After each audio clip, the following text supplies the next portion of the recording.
हल्के लोकसभा सिकंदराबाद के पार्लिमानी उम्मीदवार पद्माराव गौड़ ने बीआरएस कायदीन और कारकुनों के हमरा अंबरपेट हल्के में पैदल दौरा किया और राय दहिंदों से मुलाकात करते हुए उन्हें बीआरएस के हक में वोट के इस्तेमाल की अपील की। चिलचिलाती धूप में पद्माराव गौड़ की इस पद यात्रा को आवाम का खातिर ख्वारत अमल हासिल हुआ और आवाम ने उनका पुरतपाक इस्तकबाल किया।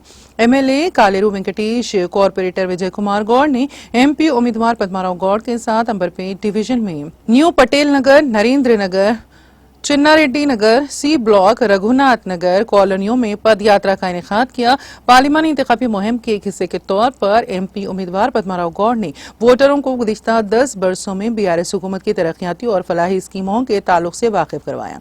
एमपी उम्मीदवार पद्माराव गौड़ ने राय दहिंदों से कहा कि वो बीआरएस पार्टी को इसी जोशो जज्बे से कामयाब करें जिस तरह उन्होंने असेंबली इंतखाबात में बीआरएस पार्टी को वोट दिया था।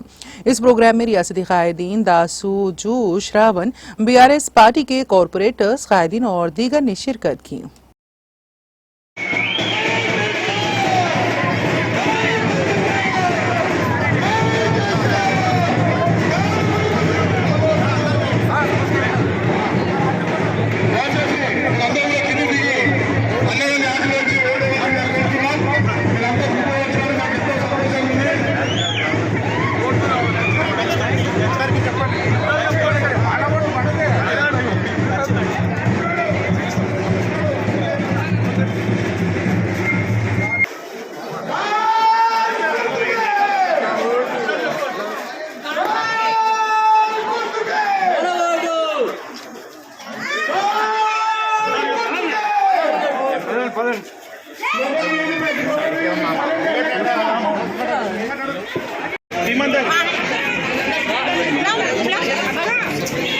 ఉంటారు